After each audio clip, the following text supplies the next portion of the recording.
नमस्कार दोस्तों, मैं हूं अमित और आप देख रहे हैं ऑल इन ऑल।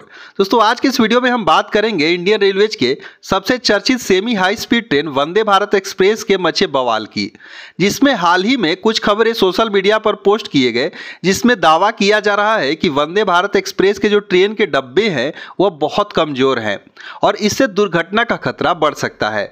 तो आइए इस मुद्दे को गहराई से समझते हैं और जानते हैं कि क्या सच्चाई है। दोस्तों, वंदे भारत एक्सप्रेस, जिसे कि ट्रेन 18 के नाम से जाना जाता था, यह भारत की पहली स्वदेशी सेमी हाई स्पीड ट्रेन है, जिसे कि चेन्नई के इंटीग्रल कोच फैक्ट्री में मेक इन इंडिया के तहत डिजाइन किया गया है। दोस्तों, 15 फरवरी सन 2019 को पहली वंदे भारत एक्सप्रेस नई दिल्ली से वाराणसी के बीच शुरू की गई। और बात करें इस ट्रेन की खासियत की, तो यह ट्रेन 160 से 180 किलोमीटर प्रति घंटे की रफ्तार से चल सकती है। दोस्तों, 16 कोच वाली ट्रेन की लागत लगभग 115 करोड़ रुपए है, जो कि विदेशी ट्रेनों से 40% सस्ती है।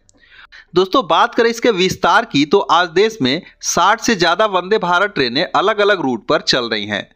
लेकिन अब सवाल उठता है कि इतनी हाई टेक और आधुनिक ट्रेन के डब्बों को लेकर विवाद क्यों हो रहा है।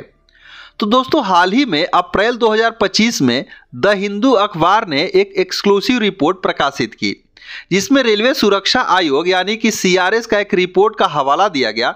और इस रिपोर्ट में कहा गया कि वंदे भारत ट्रेन का जो अगला डब्बा है यानी कि ड्राइवर कोच, सामान्य इंजन के ट्रेनों की तुलना में काफी हल्का और कमजोर है। साथ ही साथ तेज गति से चलते समय ट्रेन के डब्बे किसी मवेशी या फिर बाधा से टकराती हैं तो इससे गंभीर दुर्घटना होने का खतरा है। इसके बाद सोशल मीडिया पर, खासकर एक्स पर, कई पोस्ट वायरल हुए। दोस्तों, इस पोस्ट ने लोगों के बीच एक चिंता पैदा कर दी। लेकिन क्या ये दावे पूरी तरह से सही हैं? तो आइए इसके तथ्यों के समझते हैं। दोस्तों, सीआरएस के रिपोर्ट के आधार पर रेलवे सुरक्षा आयोग की जो रिपोर्ट वंदे भारत के ड्राइवर को हल्का बताया गया, क्योंकि यह ट्रेन बोला गया कि ये इंजन रहित ट्रेन है और यह सामान्य ट्रेनों से, जिसमें कि भारी लोकोमोटिव होता है, जबकि वंदे भारत में मेट्रो जैसा एक एकीकृत मोटर सिस्टम है। दोस्तों, इसका डिजाइन हल्का है, जिसके चलते इस ट्रेन की गति कम ऊर्जा की खपत करती है और काफी तेज चलती है। लेकिन इसका मतलब यह नहीं है कि इसके डब्बे जो है असुरक्षित हैं। बात रही अगर मवेशियों से टकराने का, तो भारतीय रेलवे के जो ट्रैक्स है अक्सर खुले इलाकों से गुजरते हैं, जहां मवेशी या फिर बाधाएं आ सकती है। वंदे भारत की तेज गति 110 से 160 किलोमीटर प्रति घंटे के कारण टक्कर का प्रभाव ज्यादा हो सकता है। हालांकि सीआरएस ने यह दावा नहीं किया कि डब्बे कमजोर हैं, बल्कि उन्होंने सुझाव दिया कि ड्राइवर कोच को और मजबूत करके डिजाइन और सुधार किए जा सकते हैं। दोस्तों, अगर बात करें इसके तकनीकी खामियों की, तो इसमें कुछ घटनाएं सामने आई, जिसमें कि 30 अप्रैल सन 2024 को हावड़ा पटना वंदे भारत ट्रेन को दुर्गापुर के पास तकनीकी खराबी के कारण रोका गया।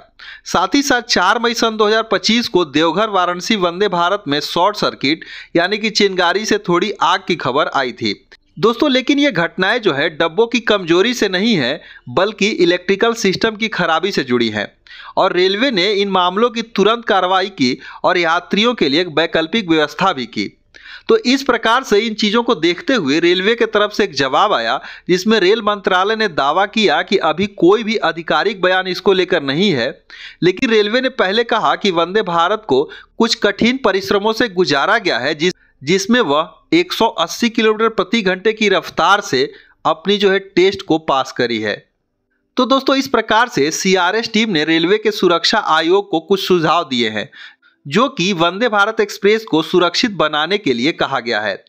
जिसमें कहा गया है कि इसे हल्के डिजाइन को बनाए रखते हुए टक्कर प्रतिरोधक क्षमता बढ़ाने के लिए सामग्री या फिर संरचना में बदलाव किया जाएगा। साथ ही साथ ट्रैक्स की सुरक्षा को ध्यान में रखते हुए रेलवे ट्रैक्स पर मवेशियों या फिर बाधाओं को रोकने के लिए फेंसिंग की व्यवस्था करी जाएगी। और इसके लिए नियमित रखरखाव, जिसमें तकनीकी खामियों को कम करने के लिए ट्रेनों को समय समय पर जांच और अपग्रेड किया जाएगा। तो ये सुझाव बताते हैं कि समस्या पूरी तरह से ठीक किया जा सकता है और वंदे भारत का डिजाइन असुरक्षित नहीं, बल्कि पूरी तरह से सुरक्षित है। तो दोस्तों, इस प्रकार से वंदे भारत ट्रेनों को डब्बे को लेकर जो बवाल मचा हुआ है वह आधा सच है और आधी अफवाह है। सीआरएस की टीम ने ड्राइवर कोच को हल्का बताया, लेकिन इसे कमजोर कहना अतिशयोक्ति है। रेलवे पहले ही इन ट्रेनों को सुरक्षित बनाने के लिए कदम उठा रही है। तकनीकी खामियों में नई नई जो भी तकनीक है उसे ला रही है, जिससे इन सभी चीज़ों का समाधान किया जा सके। तो दोस्तों, वंदे भारत भारत की प्रगति का प्रतीक है। हमें इसे सिर्फ आलोचना का विषय बनाने के बजाय इसमें सुधार और बेहतरीन सुझाव देने चाहिए। लेकर आपकी क्या राय है, अपना ओपिनियन जरूर से शेयर कीजिएगा। तो मिलते हैं एक दूसरे वीडियो में, तब तक के लिए धन्यवाद।